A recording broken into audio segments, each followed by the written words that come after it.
Welcome. It's Neon Liberalism number 11. My name's Jason Brigham. With me, as always, Samantha Hancox-Lee. Today, we have one of the founders of Liberal Currents, one of the founding editors, and the outstanding liberal commentator in his own right, Paul Crider.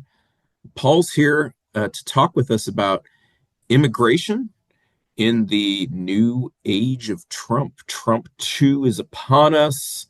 We are under him now, and we are going to be dealing with this for something like 1,457-ish days. Of course, it's probably a couple fewer by the time you're hearing this. And there's been, obviously, an outpouring of orders from the new executive branch. And Paul, what's going on? What's the new Trump administration up to? And how much of it is something we knew about coming in? How much of it is new? And obviously, it's hard to judge in the first few days. Yeah, it's a little hard to say. A lot of people had a lot of different ideas about what exactly Trump was going to do. A lot of people like to think that, well, Trump is really just all bluster, just like they said for the first administration. But we have some clearer ideas now, I think. So right out of the gate, Trump issued an executive order that it purports to eliminate birthright citizenship that is already being attacked in the courts. He has sent Marines, I think something like 1,500 Marines to the border. There was, I think, the first kind of showcase deportation raid, ICE raid in New Jersey. Gosh, what else? It's been a flurry of activity. Apart from that, the new Congress, which is led by Republicans, has passed the Laken-Riley Act, which, if I remember correctly, that means that if you are charged, if you're just charged with a crime and you are undocumented, then you can be detained. That's the first part of it. So not if you're convicted, but if you are just charged. And then it gives state attorneys general the right to sue the federal government if they feel like they have been wronged somehow by federal immigration policy. Yeah, I think it's quite striking. We've talked about gender in the past a lot on this podcast as like one of the defining features of modern politics, but equally immigration is central to the modern Republican movement. And yeah, like Paul's talked about, we've seen already a lot of action. Trump has promised to deport 10 or 20 million people. We'll see how far they get on that project, but they've certainly made a lot of changes already in our immigration scheme. And I want to come back to one of the things you mentioned almost in passing, which is birthright citizenship, right? And this attempt to repeal it by executive order, which, like you say, is already being challenged in the courts. And I was wondering if you'd tell us a little bit about what is birthright citizenship and why can't you change it by executive order? Well, it's in the Constitution. It's in the 14th Amendment. This was one of the Reconstruction amendments. So the idea of the amendment, it's a big amendment. One of the ideas of this part of the amendment was just to secure the citizenship of people who were born in the United States. And the people in question at the time were, of course, the formerly enslaved Black Americans. So it was really important that, they just in very clear terms were granted citizenship, were acknowledged as the citizens that they were. So that's what it is. There are these fancy Latin terms, jus soli versus jus, what is it, sanguinis? I think it means blood. Sanguinis means blood. So jus soli is, being born here of the soil. But it wasn't in question exactly how expansive it was. There were people in the Congress, in the congressional record, arguing over the amendment, and it was clear they were just talking about everyone who was born in the United States would be a citizen. Yeah, that's right. The amendment, the Constitution says that if you are born in the United States and you are subject to the jurisdiction of the laws of the United States, then you're a citizen. Right? And there's no process for it.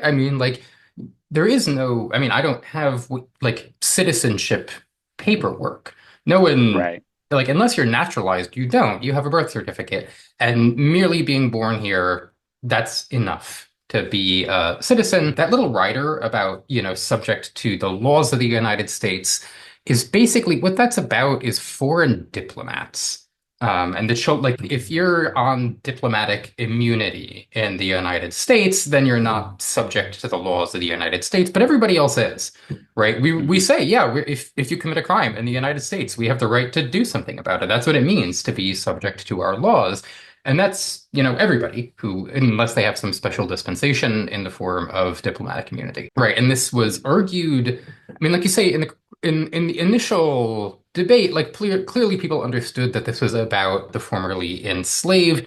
In 1898, there's a famous Supreme Court case, Wong Kim Ark, where an American of Chinese descent basically says, well, I was born here and I was subject to the laws, so therefore I'm a citizen, and the Chinese Exclusion Act can't keep me out. And the Supreme Court is like, yes, obviously the law says what it says, and you're a citizen, and it's been that way ever since. So one quick point, kind of an interesting point about this executive order. So it is proactive. I'm not sure if that's the right word, but it's not retroactive. But if it were retroactive, it would eliminate Harris's, like Kamala Harris's citizenship. Yeah. So what is the executive order exactly? What does it say? I don't have the text on me, but the executive order is about if your mother is in U.S. territory and she is undocumented, or she's allowed, but on a temporary basis, so like a tourist visa or a temporary work visa or something like that, then if you're born here, then you are not granted citizenship according to the executive order. I mean, I think that's kind of an interesting point, right? That this ties back to what I was saying earlier about how, well, none of us have citizenship documentation. And if you really applied this executive order retroactively, like, are my parents citizens under that executive order? No, they're not, right? Because I don't have proof that their parents were citizens or their parents were citizens. And almost nobody in the United States would actually be a citizen if you applied this retroactively. Kind of bizarrely, it would just come out to be the children of people who were naturalized are citizens, which is a little weird. But you can see why they did not. It shows the incoherence of what they're trying to do, why they don't even want to admit that it could apply retroactively. I also want to come back to something you said in passing about jus soli versus jus sanguis, the law of soil versus the law of blood, that this isn't the only way you can decide who's a citizen, right? Many countries around the world do the law of blood, right? Where you are or can be a citizen of that country if you're descended from the right group of people. And if you look at the map, I mean, this basically splits the old world and the new world. Most of the countries of the new world have some form of birthright citizenship. Most of the countries of the old world have some form of citizenship by blood, plus a little bit of naturalization here and there. And I think, to me, birthright citizenship, there's a reason that it's in the 14th Amendment. It's a reason it's in the Reconstruction Amendments, because it expresses the fundamental equality of persons in America, right? That we are never again going to have a permanent underclass, right? Of people who live in this country and are subject to the laws of this country, but they're not citizens. They're not protected by the laws of this country, and their children won't be protected by the laws of this country. Right, we did that once before, and we had a really, really big war about it to make sure we'd never do it again. Nasty war. Yeah, I think that's right. It's a fundamentally liberal commitment, to equality of persons, freedom for all. That's what the Civil War was fought about. It was fought to end slavery. There was a whole class of people understood in blood terms. This is where the blood comes in. So a whole race of people, if they had one drop of African blood, then they were an underclass, possibly enslaved, depending on where they were and what their own history was. And the 14th Amendment, it says never again. We are now jus soli. You're born here. You're American. Yeah, that's right. To me, that's pretty fundamental. But there are other questions people raise about immigration, people who aren't so impressed by these points about human equality, people who want to talk about economics. right? Who want to say, oh no, we got to do something about all these immigrants. They're coming here, they're stealing our jobs. You hear this a lot. Yeah, you Mhm. hear this a lot from the right. Occasionally, you'll hear it from the left as well. Bernie Sanders, for instance, recently put out a press release basically arguing, he adds, well, the billionaires are using immigrants to steal your jobs, right? In his press release about this controversy over H-1B visas, we can talk about that as a little bit more technical. But basically, right, there's this position out there that like immigration is like economically harmful for Americans. And I know you have really strong opinions about that, Jason. You're kind of making a face at me. Well, not too much of a face. A Yeah, little bit of a face. you hear this notion, supposedly based in economic theory, that immigration would increase unemployment and it would lower wages, right? And I'm going to argue for a couple minutes here that this notion really has no basis in economic theory, despite the fact that some economists will tell you that it does. As an aside, there are some economists who will tell you just about anything, right? So let's just set that out of the way, right? But the reason that there's no real basis for this is, well, let's first talk about where the notion comes from, like in the idea that it would come somewhere from economic theory. The notion would be that immigrants arrive and therefore there's an increase to labor supply, but no increase to labor demand. And therefore, a basic Econ 101 style model would tell you that at equilibrium, unemployment would then be higher and wages would be lower. But I'm here to tell you this is flat wrong. And the reason that it's wrong is that labor demand would not be unchanged by the arrival of immigrants, right? If we take really simple model and we assume that economies, like national economies, are sort of isolated from one another, if we take that as our basic assumption, then when immigrants come in, yes, labor supply goes up, but labor demand goes up as well. And why does it? It's because labor demand comes out of the demand for goods and services. Why do companies want to hire workers? It's because there's a product they can sell. Why is there a product they can sell? Because there are people demanding it, right? So labor demand comes out of demand for goods and services, which guess what? If people arrive to the country, they will be demanding goods and services along with producing them.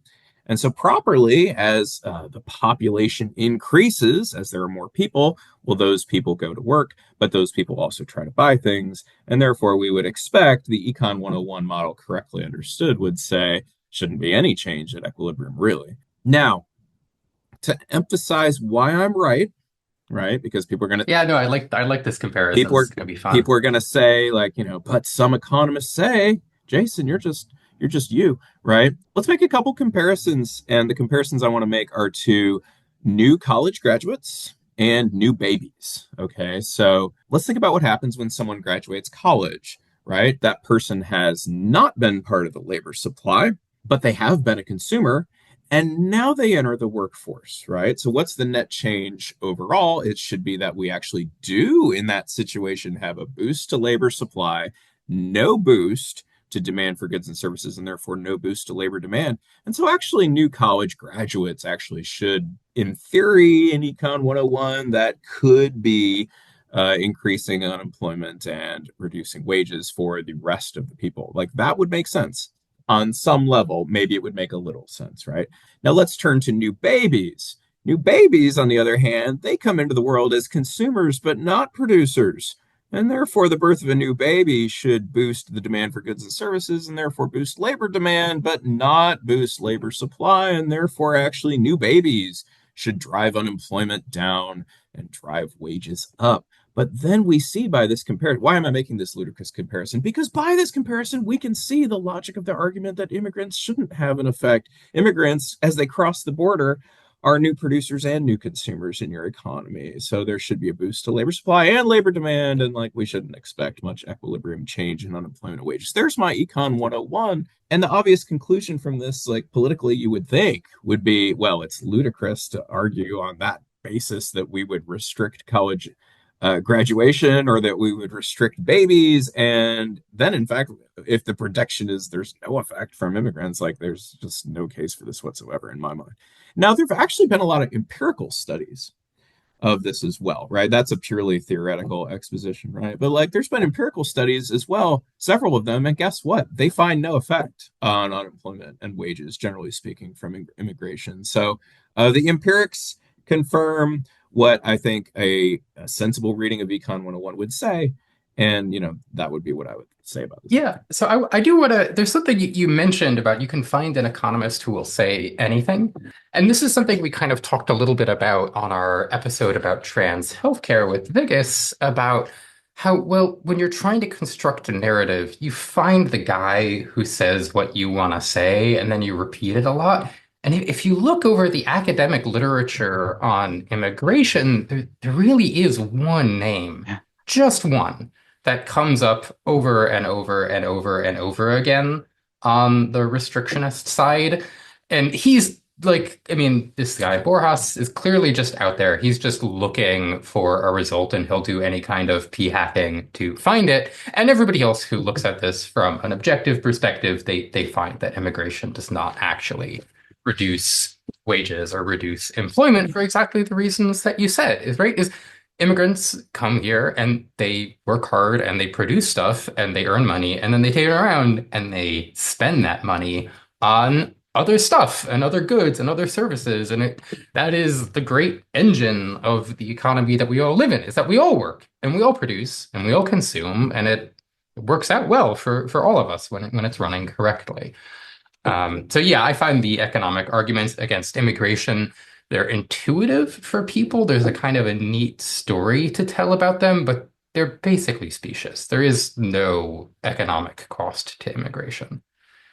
I think unless you're building in a notion that immigrants are just some sort of completely different entity than people, then you can't reach the conclusions that Professor Borjas likes to reach, right? If I may, why is it that we end up with some scholars, or at least we always end up with at least one scholar like producing these ideas? And I think it's just, you have to understand a little bit of the culture of sciences or scholarship, right? And some people are going to be motivated people are motivated to study what they want to study. I'm sure Professor Borjas has a genuine curiosity about immigration, right? So he puts all his energy into this and he goes out and produces his papers. And, the way things are, people talk a lot about peer review, but for the most part, peer review is going to be like, if you can show that you did a lot of work, they're going to let your paper into some kind of journal, right? So his paper is going to end up in some kind of journal. And then the rest of the profession is going to maybe read his paper. Most of us won't read it, right? A couple of us will read it and say, yeah, I don't believe that. But that's pretty much the end of it, because what is the upside to, I'm not going to spend, virtually nobody is going to spend tons of time saying this is why Borjas is wrong, right? It's just not something, it's kind of frowned on, within academia. It's sort of like, hey, everybody gets to publish their stuff, and if you go around setting out to destroy the other professors' little gardens, nobody likes you, right? So it's sort of. And I come from a really different academic background. That's a very strange culture to me, but I believe you that that's how it's working in economics. Yeah, it's like, Borjas published his thing. I don't believe it, but I'm not going to go out and try to slay him, and that's kind of the way it usually goes down. It's interesting because I come from a science background. So Samantha, I think you were philosophy, so that might be very different because that's right. In principle, you could kind of you could do a replication of a thought experiment. That's actually possible. Mm-hmm. It's much more difficult to do true replication studies in the physical sciences because a lot of times that those sorts of experiments, they depend on very boutique equipment that only exists in one place, right? So a lot of the the verification that happens is really just do these different methods, do they align with the methods that, or with the results that were achieved in some other study? That's sort of a side point. I wanted to say, yeah, no, I think this is all very interesting. Sorry, but you want to get back to immigration, so I shouldn't jump on your. Yeah, I wanted to get back to immigration. I wanted to throw that in since we all have very different academic backgrounds. I wanted to say, just sticking with economics for a moment, you said that the empirical studies found no impact to wages, but I thought that depended on the exact sort of segment of the labor force that you were talking about, because there's this idea of complementarity, right? So different, as immigrants come in, they have different skills, and so when you have a whole bunch of different skills entering a labor force, you can have an augmented division of labor, right? Like this goes back to Smith, and so you have gains to efficiency that way. So I thought that the impact was actually beneficial to wages overall. But am I wrong on that, or is the last I looked at one of these was So I know I think you're quite right that there are some studies that find that result. I didn't want to lean on yeah, it yeah, too hard because usually the effect they find isn't that large, and then we're going to really be getting into the weeds of the yeah, literature here. But you are right, that a larger labor pool does allow for more specialization. Specialization allows for greater productivity. Greater productivity means we all get more stuff at the end of the and we day. all want the stuff, as you Right, say. that's the simple, and we all like the stuff, it turns out. What I would say about that is it's funny as you try to explain those results, you immediately have to start actually talking about the characteristics of the incoming population beyond their the simple label of immigrant. You have to start saying, well, their skills have this, and so it might have this effect. And at the end of the day, what we're saying is you add a specific type of group of people to another group of people, and might this have some temporary effects in different like sectors of the economy? And like it does, but you back out in time just a slight bit, and you're going to back out and look at the path of unemployment over the last half century when there's been tons of immigration to this country Mhm. over the past half century. And does that drive unemployment up? It does not. Does improved technology over the last half century drive unemployment up? It does not. The only thing that really matters is the business cycle. Yeah, So this stuff is mostly just yeah, I fraudulent, I'm think that's sorry to right. say, Mr. Borjas. Yeah, no, I think that's exactly right. I was just gonna say I tend not to focus too much on these economic arguments myself, not only because I'm not an economist and so I can't be up on the technicalities, but also I always get the feeling that when we talk about the technocratic, details, nuances of immigration, we lose sight of the fact that immigration is really just folks. It's folks living their lives.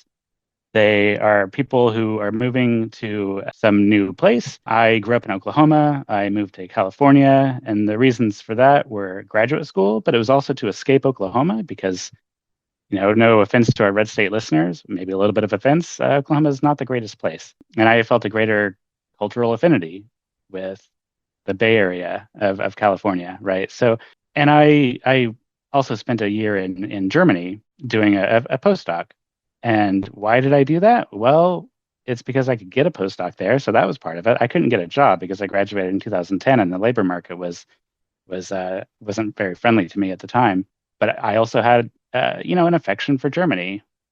People move for all sorts of different reasons. They move for love, they move for curiosity, they move on vacation, and they decide, well, actually, I kind of like it here. And I just wish that we could focus a little bit more on the banality of immigration, what it is. I mean, we all accept how banal immigration is when it's from one place within a country to another place, but it's literally the same thing when we move across national frontiers. No, I think that's exactly right. I mean, like you, I've moved a lot in my life. I've lived in a lot of different places, a lot of different places. And this gets to, I mean, we talk about this occasionally with housing in the sense that, like, yeah, where you live shapes your life in pretty profound ways, right? It shapes your ability, like you said, to pursue love or to pursue jobs or to pursue a cultural environment that fits you as a person. And the ability to move freely is, in that respect, fundamental to being able to chart the course of your own life, right? If we had, for example, in China, there's the hukou system, the system of residency permits that affect where you can receive benefits from the state that is basically about restricting certain kinds of internal migration in China. And it's about making sure that people in the countryside can't chart the course of their own lives, right? That's what it's for, more or less. Whatever, we can get into the weeds of that some other day, right? And it's the same thing within our country, and it's the same reason that people come to America, right? Is that there's something they're looking for here, a better life, right? a better job, freedom from an oppressive government that they're running from. And, I think if you believe in human freedom, right, if you believe in the ability of people to make their own lives in the world, then you have to believe in immigration. I think there's no way around it. And we don't have this suspicion of freedom for other sorts of freedom, at least not as much as immigration. So like when do some kind of, art or speech or assembly, you go to your preferred church or mosque or temple, there's no, I mean, I guess I shouldn't say this anymore because maybe there is quite a bit of suspicion about that in the with our new MAGA overlords.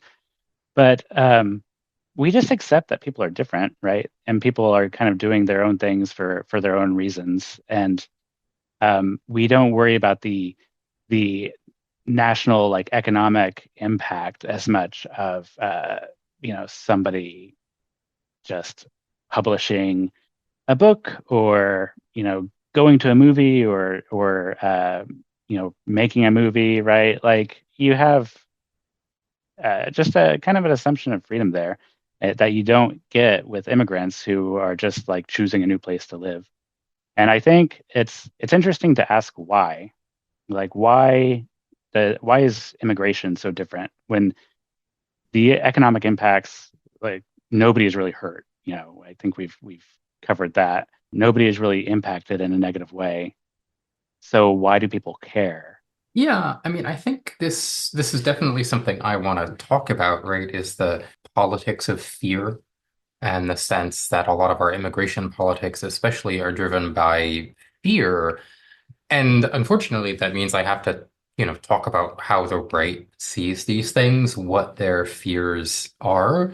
And a lot of that, I mean, they'll just tell you is about demographics, right? For a long time now, one of the great fears on the right has been what they call the Great Replacement theory, which is this theory, right, that our Jewish overlords are importing brown people in order to replace the white race. And right, I don't even like to say it because it's an awful conspiracy theory, but this goes back a long way, right? You can see this in what is it, Steve Bannon's favorite novel, The Camp of the Saints, which is this crazy conspiracy theory novel about this happening in Europe. To some extent, you can see it in the Turner Diaries, which is this murderous white nationalist novel that, again, is getting a lot of play in certain conservative circles. And I mean, you see it in, Republicans today will just tell you that they're afraid. They're afraid about the birth rate. They're afraid about,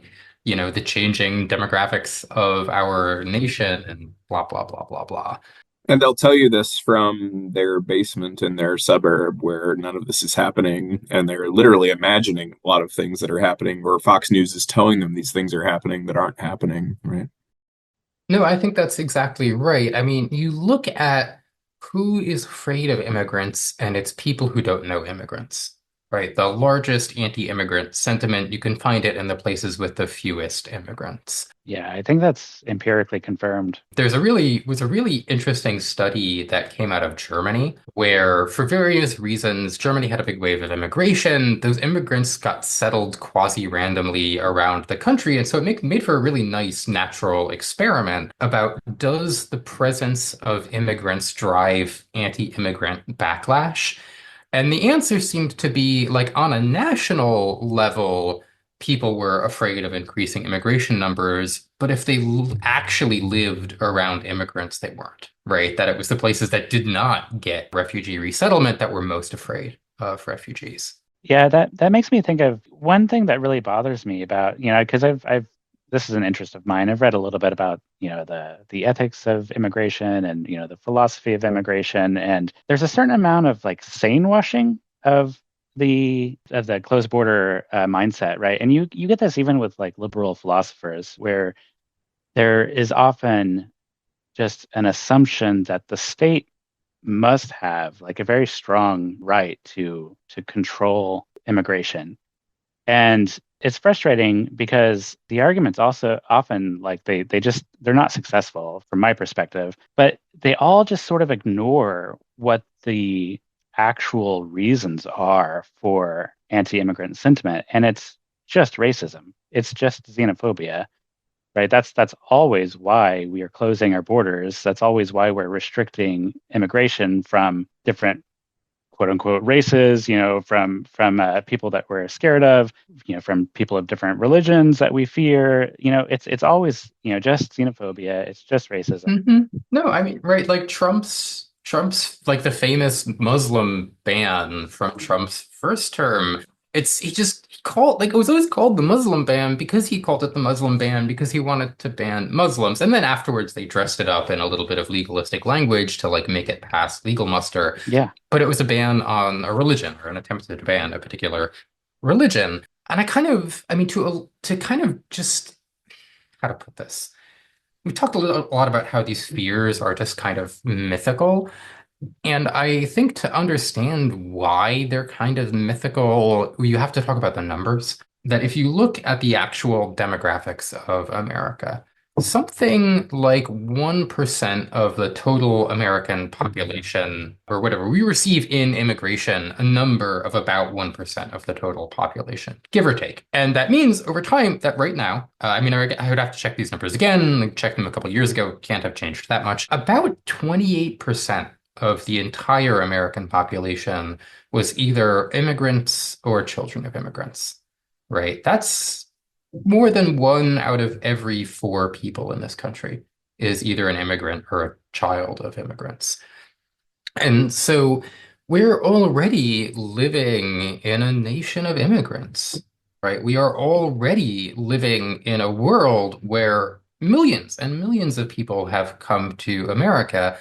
And like you were saying, Jason earlier, it's fine, right? Our country has not burned down or been taken over or whatever kind of wild conspiracy theory you want to have. You know, we're all just people, it turns out, and we all just want to come here and live our lives, and mostly it works pretty well. Yeah. I mean, one could say that the greatest risk to the stability of the country, did not come from immigrants, but it came from the nativists, right, who did an insurrection in 2020 to prevent the peaceful transfer of power. No, I think that's right. Yeah, so I think there are how to put this. Yeah, so I think a lot of the fears about immigrants as like they're going to what's the old line? They're going to poison the blood of our country, or they're bringing crime, or they're bringing blah blah blah. None of that's really true. I wish that was an old line, but that actually sounds like it's very, very recent. Yeah, that's right. None of these things are actually true on any level, right? Like the average immigrant commits fewer crimes than the local American, and they work hard because they want to have a good life here. But now I'm just kind of getting into repeating myself. One thing I do I mean, you touched on this a little bit, Paul, is this question of like, well, what would a liberal immigration policy look like, right? If we weren't just on the defensive all the time and we wanted to articulate like a vision of our future, a vision of a genuinely liberal immigration policy, what would that look like to you? Well, to me, it's just open borders, and open borders is a pretty simple policy. It is the, provisional freedom of an individual to move across frontiers, to enter the country, to enter America, if we're, talking about America, and to have some kind of easy, straightforward path to citizenship.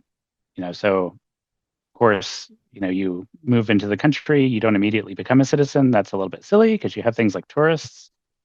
People go to different countries just to visit. Of course, that's fine.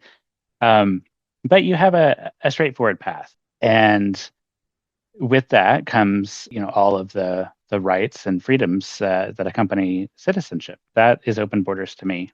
Yeah, and you've defended that in print over at Liberal Currents several times. So, reader, if you want to, or listener, if you want to read more about that, you should look up Paul's stuff on this. And I can certainly speak, just from personal experience, like this is not the system we have, right? This that immigrating to America is not easy. Like even when you do it through the easiest immigration channels, like a spousal green card naturalization, there's an unbelievable amount of paperwork and cost involved, various kinds of fees that don't really enormous delays, like there's enormous backlog in processing a lot of this stuff, right? And these don't really serve any purpose, right? They don't, it's not like there's some complicated national security check they're doing in the background. It's just red tape, Hmm.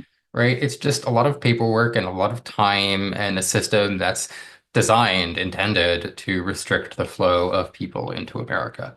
Yeah, all built on, again, this baked in presumption that somehow people in other countries are just like these fundamentally different beings, Yeah. they're of different races, or they are, just odd, like this idea that in the economics, the idea that immigrants could somehow supply labor and not demand goods and services, like this is like an amazing being, and you want to slow down like the influx of these strange beings, that seems to be the Yeah, there's suspicion there. There's this just suspicion of immigrants, and just the act of immigration is just inherently sus to some people, including Democrats. We can talk about Biden here, how Biden didn't exactly cover himself in liberal glory with his own immigration policies and his immigration rhetoric.